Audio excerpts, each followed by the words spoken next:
Bonjour à toutes et à tous. On se retrouve aujourd'hui pour un nouveau tuto, et non, ce ne sera pas du scrapbooking. Aujourd'hui, on décore une boîte en bois avec une feuille de riz et de la peinture, mais quand même nos fresco finish de chez Paper Artsy.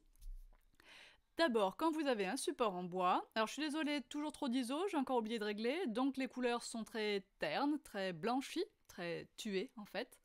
Mais vous verrez sur les photos de la fin la vraie couleur de cette boîte. Alors, d'abord, sur le bois, toujours du gesso. Et vous voyez que j'ai sorti ma panoplie de pinceaux Prima fraîchement arrivés dans le magasin. J'ai trouvé un peu long quand je vous les ai montrés dans le live, le fameux live que j'ai supprimé par erreur. Eh bien, en fait, ils sont pas si longs que ça, et je les ai pas recoupés, et ça va bien comme ça. Et il y en a même un que je croyais rectangle, et qui en fait est biseauté, ce qui est génial, même si moi je préfère celui que j'ai d'habitude, mais c'est déjà quand même bien de l'avoir dans ce lot. Après avoir tout peint en blanc, on prend une feuille de riz, et son vernicole à serviette. On en met généreusement. Alors moi je vais faire que le dessus ici avec la feuille de riz et tout le reste ce sera en peinture, mais bien sûr on peut faire plus en feuille de riz sans problème. Donc vous étalez généreusement votre vernicole. Une couche surtout très homogène, pas de petits paquets. Vous placez votre motif, je vais regarder avant évidemment, je fais en sorte que la petite marque Stamperia soit en dehors du dessus, comme ça je vais pouvoir l'enlever tout simplement.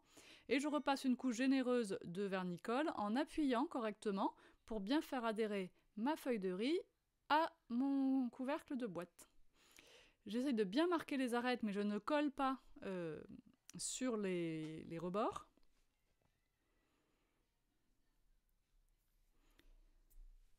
Je prends une cale à poncer. Alors moi je prends les cales à poncer pour le papier Colorcore, avec les petits morceaux de scratch, de velcro qui se scratchent dessus. Et hop. Vous pouvez faire ça maintenant tant que c'est humide, ou même après, une fois que c'est sec, hein, ça n'a aucune importance, ça se fait aussi bien. Et voilà, tout simplement. Donc on essaye d'enlever un petit peu les traces qu'on a fait avec le pinceau, le surplus finalement. Et on va essayer de faire sécher un peu, c'est plus pratique. Ensuite, on va se choisir nos couleurs de peinture. Donc moi, je prends dans les fresques au finish, et je regarde ma feuille de riz, et j'essaie de choisir. Alors si vous avez envie, vous me demandez. Vous me dites, je vais utiliser telle feuille de riz, Noël, quelles sont les couleurs qu'il faudrait avec, hein. Il y a tellement de choix dans les fresques au finish que... Alors, je passe d'abord la couleur vanille. Vous voyez que mon pinceau est sale, et j'ai commencé par le côté, vous avez vu, comme ça si je m'étais gourée, ça se serait moins vu. On commence toujours par un côté qui se voit moins. Et je vais étaler mes 3 couleurs de peinture, c'est-à-dire que je pioche aléatoirement dans mon assiette le vanille, le green patina ou le dusty teal, peu importe. Et comme ça, j'essaye d'adapter, de faire des côtés plus clairs, plus foncés, et puis j'ai pas un aplat uniforme et monotone. Voilà, donc je continue comme ça, sur toute la boîte. Je passe un peu sur les charnières en laiton. Fut un temps, je les dévissais pour les revisser. Bon, maintenant, je les recouvre de peinture. Ça change pas grand-chose au final, au contraire.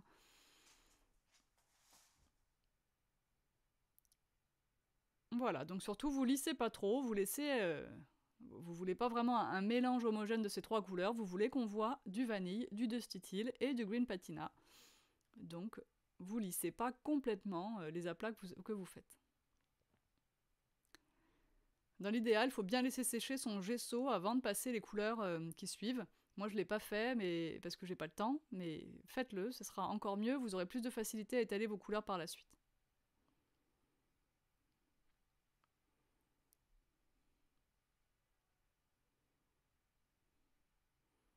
Allez, vous avez compris, on passe à l'étape d'après.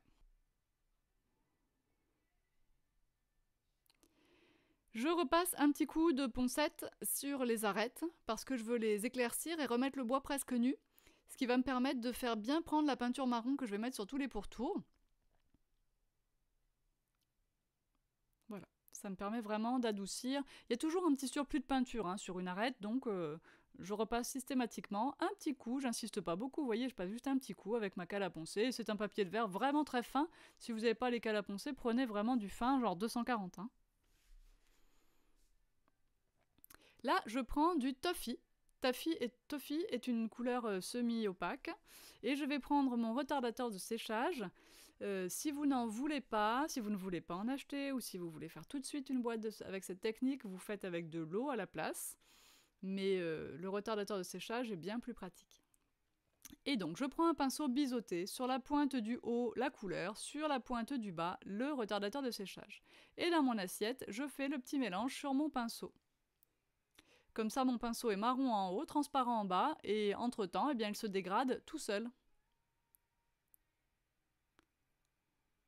Et voilà, là vous voyez bien. Et comme ça, vous faites un petit ombré tout autour qui est vraiment joli.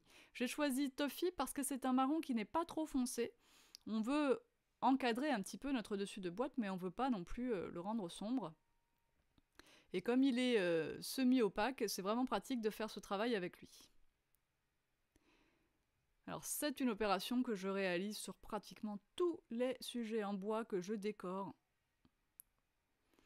Parce que si c'est pas pour faire les contours, bah c'est pour souligner un détail du motif, enfin il y a toujours quelque chose à faire hein, avec cette technique-là. Je vais prendre le chocolate pudding qui est plus foncé, et je vais faire un petit peu d'ombrage sous les pétales de rose, je vais essayer de lui donner un petit peu de relief à cette rose par cette technique. Donc je rajoute un petit peu d'ombre sous ces feuilles, et en plus en passant le vernicole, forcément on obtient quelque chose d'assez brillant. Donc je trouve qu'on perd un petit peu, voilà. Donc là en rajoutant de la matité, je trouve que ça rend le motif beaucoup plus vivant. J'avais choisi le rose Prawn, qui rappelle vraiment ce rose qui est au centre dans les parties sombres, enfin les plus vives du pétale. Et donc je reprends avec un petit pinceau pointu ces endroits qui sont presque de la couleur de prône, je passe du prône dessus. Et comme ça, pendant que ma couleur est encore mouillée, je repasse du marron ou du caramel, ce qui me permet très facilement, puisqu'on travaille dans les peintures mouillées, d'obtenir des mélanges de couleurs très très diffus. Et là encore, comme on rajoute un petit peu de matité, de ce fait, la fleur est beaucoup plus vivante à la fin.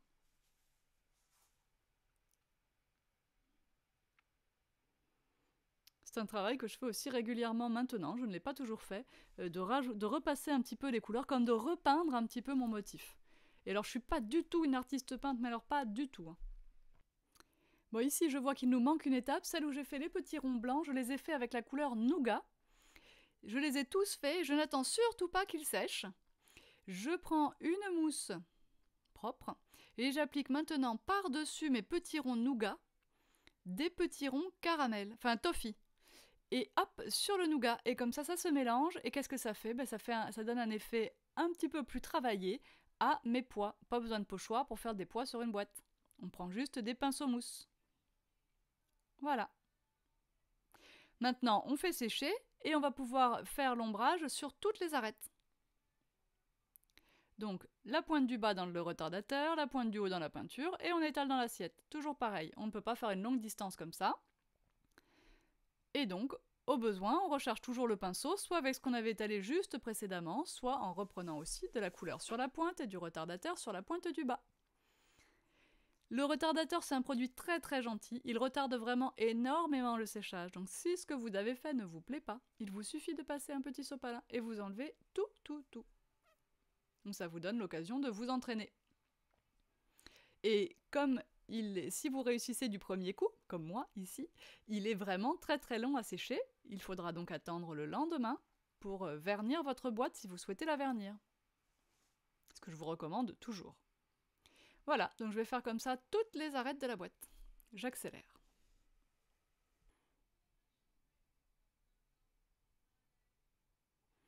Après, il vous restera à faire l'intérieur de la boîte.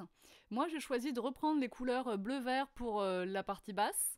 Et j'ai mis du brown, là, le joli rose, à l'intérieur du couvercle. Je l'ai trouvé trop vif, donc avant qu'il ne sèche, j'ai réétalé dedans du vanille. Comme ça, j'ai un rose beaucoup plus doux, mais qui est quand même exactement dans les tons de ma boîte. Et les tranches sont faites en marron, vous allez voir ça sur les photos de la fin, évidemment. Bon, moi j'ai du mal à tenir cette boîte parce qu'il n'y a aucun endroit, aucune partie sèche. Prenez votre temps. Hein. Et vous voyez en attendant quand même qu'il y a plein de nuances de peinture, il n'y a rien qui est figé. Voilà, on n'a pas fait un travail de peinture de maternelle. Hein. Faut s'enlever de l'idée qu'il faut faire des beaux aplats bien propres, sans coup de pinceau.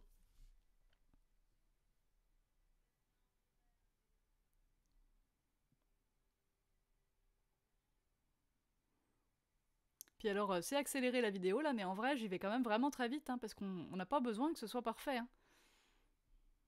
C'est-à-dire quand une boîte se tache, hein, se salit avec le temps, c'est pas sali partout pareil. Hein. Voilà. Voilà donc les photos finish de cette jolie boîte. Il restera juste à la vernir. J'espère que ce tuto vous a plu. Si vous en voulez d'autres sur ce thème, dites-le moi surtout. Moi j'ai très envie de vous en faire, je manque un peu de temps, mais j'ai besoin, si je prends le temps, d'être sûr que vous attendez ce genre de vidéo également. Et puis moi je vous dis à bientôt pour de nouvelles vidéos. N'oubliez pas aussi de prendre les tutos qui sont sur le blog tout en colle, éventuellement de vous abonner à la newsletter du blog qui n'a pas grand chose à voir avec celle du site internet. Allez, cette fois c'est bien vrai, je vous fiche vraiment la paix, je vous dis à tout bientôt, et d'ici là, bon bricolage!